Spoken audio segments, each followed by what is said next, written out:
Hey everybody, it's Margaret. Thanks for coming by my channel.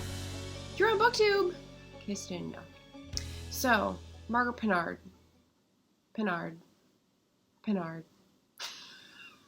There you go. So I'm doing a Friday Live as per normal, but there's the little issue of the fact that I'm not going to be near all my books when I do the wrap-up for May in June. So I wanted to do one of those like part ones that people are doing now. Not that I'm going to change my style exactly, but I need to do it because I won't have these books with me because one's a library book, one's going to... Anyway, yes, so there we go. So welcome, and let's see, I've got my... I sort of did a design for May, I don't know. I'm not a Bujo person. I'm just trying to like make things pretty. What do we got for May here? So I started off finishing off a couple books. The Secret Lives of Church Ladies by Deesha Philyaw, and I think I gave that book 5 stars. It's a short story collection in which none of the stories could be said to be less robust than the others, which is a very rare thing, and so I thought that was fantastic. It's women and their lives and their strategies for coping and their friendships and their resentments is really good. It's been all over. I don't need to tell you about this one. So I had to bring that one back to the library already. A Great Deliverance I finished in the beginning of May by Elizabeth George. This is, I think, her first breakout book, and I recycled it. It was damaged already, but also, like, I don't know. I don't want people to read that book because of me. It was well written. It just, like, subject I didn't want to revisit. Let's see. I went on my trip to the coast, got a bunch of books. One of those was a cozy mystery, if you can believe it. It's by someone that I know who's local, so that was fun, so I had to pick it up and support her. It's a person who finds out she's a witch and is working at a strange sort of library situation and a witness protection program that she's engineering by herself somewhere outside of Portland, so, funnily enough. So it was cute. There's a lot of local things that I enjoyed noticing were referenced. It's really not my style because it happens way too fast and like relationships are hurried on because of this sort of timeline that is expected for the genre. So it was fun, but not really my thing. So she's going on to do another one. So if you like these sort of madcap, Miss Marple type adventures, I would suggest this. Sorry, the author's name is Angela M. Sanders. Ooh, there we go. And what else did I get? Bait and Witch, Sour Heart. So I'm going to be discussing this one later in the month. I just finished it a couple days ago. Sour Heart by Jenny Zhang as part of Asian Readathon.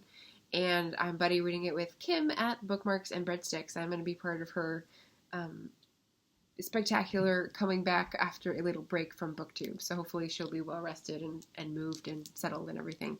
But again, short story collection, interesting, has to go back to the library, but I took notes, so we'll talk to you later about that with Kim.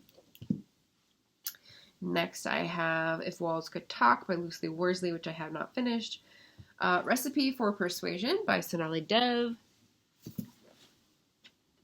Recipe for Persuasion by Sonali Dev, which is another Asian Readathon book.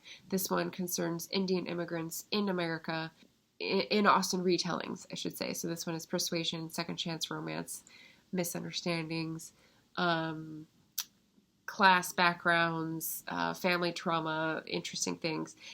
There were a few really juicy moments where I saw exactly where the parallels were being drawn with Persuasion, and it was like, oh, it was a good moment. It's a little soap opera-y. There's a little bit of like melodrama, but there are also a lot of like really heartfelt moments and discoveries and confrontations and growth and good stuff. So very good story. I think I gave this one 4 stars on Storygraph. So there you go. let's see. After that one, I have Botany in a Day by Thomas Elpel, which is a reread. I was trying to reread it several times because every time I go out on a walk and take a bunch of pictures of flowers and plants, I come back and I forget to like look them up. So I figure if I preload the brain with all like the patterns of plant families and flowers and leaves and things like that, like I'll be better prepared when I go out because it's not working the other way. But anyway, continuing education. Then I have Unlearn Rewild, which I'm still reading. I just read a little bit more last night. Then I've got Boneshaker by Cherie, who is a local writer, and that book is a few years old. I started reading it. It's like a steampunk based in Seattle in the near future. I don't know. And I'm meh on it so far. I've got maybe like 60 pages into it. We'll see. We'll see if I pick that up when I come back. I don't think I'm taking it with me. Then we've got Native Tongue, which I'm listening to on audio, courtesy of Libro.fm, the most amazing purveyor of audiobooks in the world. And I was having trouble getting into this one at first, and it's still a little strange to listen to the introductions, which are quotes from fake documents in their world. But the plot and the characters and the timelines are sort of coming together more for me. I've still got like 6+ hours, but I figured out a way to amplify the volume. I'm using one of the Bluetooth speakers that I found in my parents' house in my brother's old bedroom. So maybe it's Bill's, I don't know. And it wasn't right for what I was trying to use it for here, but it is right in the car. I tested it out and it works above road noise. I took it when I got my second shot of the vaccine, and it was louder than the road noise. So that's great. So now, since the drive is 9 hours and 45 minutes, I will definitely be able to finish Native Voice, which is a dystopian novel about a patriarchal society that is has raised up people who have language abilities, and they're sort of living in like, I don't want to say Amish, I don't want to say Mormon, like a religious cult-like family system where there's communal living, almost like the 19th century, where everyone else is in a very modern world, but they are the ones that are like exalted and have all these privileges because they speak with aliens. So it sounds weird. It is a little weird, and it's a little long to get into, but it might be easier if you read it. Anyway, it's good. It's good right now, so I'll tell you after I finish. Then we've got The Luminaries, which is by Eleanor Catton, and I'm buddy reading this with Brittany. Literarily Smitten, I can say it. And she is finished, and I realized that I had misunderstanding with our timeline on this, so I have started. I'm 3 long chapters in. Well, not chapters, because the first chapter is like 380 pages. So I'm the first like section in, 3 sections in, and it's interesting. It's really intriguing to me. And so, yeah, we'll see. Hopefully at the end of May, we'll have a talk about that and talk to people. Then I've got some more that I have finished. I had one of those weekends where you can't do anything. Your brain's not focusing. I don't know. You guys have those? So I went back to my last book called Emotional Load by Emma. She's a French graphic artist and IT person, because she speaks about IT industry experience in this. But I think I need to actually read Mental Load, because that's kind of what I'm looking more for background education on, because this is more about women caring and economic stuff, but Mental Load is more about like the details and the management, and I think that's more what I'm looking for. So this was interesting. The art's fun, and there's some good stuff in here. It just wasn't exactly what I was looking for. Then we've got mysteries. One of the great ways for me to escape and like not think about other things is get pulled into something that is page turner, which I think mysteries are best at. So I first read C.S. Harris's What Angels Fear. I think this is last weekend. And this is the first in the Sebastian St. Cyr series. And it was a very volatile first novel. I have a bunch of turn downs. I have a bunch of pages turned down on the bottom. I think maybe I found typos yeah, I think I found typos in this, or like mistranslations of really basic French. Like, where are you in French was, where is you? So I turned down the pages. I never know what to do with that, but it's a markdown, in my opinion, for the publishing. Anyway, the novel itself, the story itself was really good. There's a guy who's been framed for a murder, and he has to figure out from hiding, like, who actually did it. And it was really interesting because he finds a sidekick, first of all, and I love the sidekick. And then he goes around to, like, the witnesses that he finds in order. And then every time he gets new information that contradicts, he goes, like, makes another round because everyone sort of points the finger in a different direction. And I've never encountered a mystery where it was just like, okay, let's go to this corner again, and let's go to that corner again, and let's go to this guy again, until you find out who actually is guilty of what. And there's a romance, and it went somewhere that I thought it would, but then there was a twist, and so I was like, okay.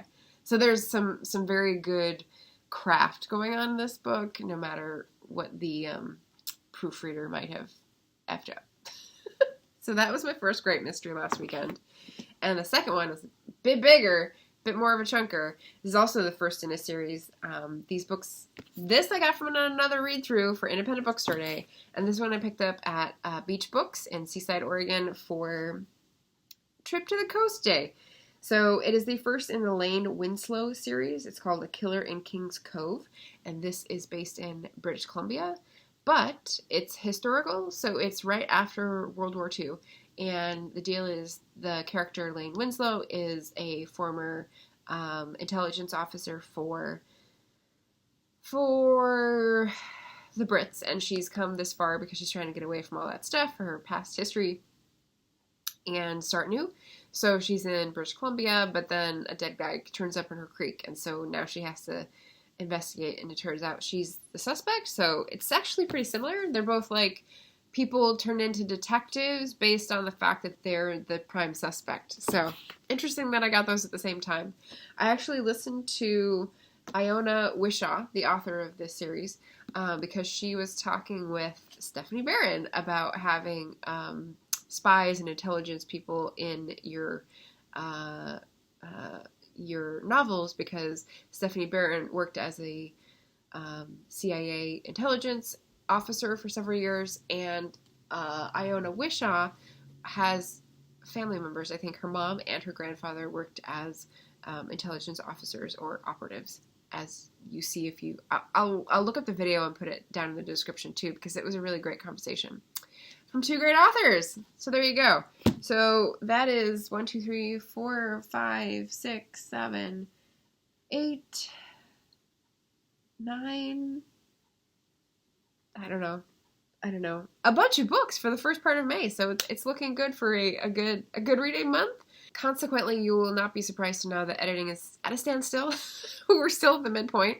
I'm just sort of letting it rest because I've had all these like life things pile up, packing for a 2-month stay with my parents, and getting ready for the shot, and taking care of taxes, and like just all the stuff that had been building up that I'd just been shoving to the side. So all that stuff is done.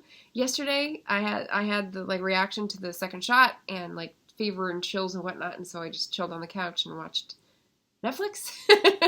And today I'm feeling much better, so I will go do my final library drop-off, get my walk-in, and then come back and finish deciding what books to bring and what plants to bring, and laundry. So all the glamorous details of the author life.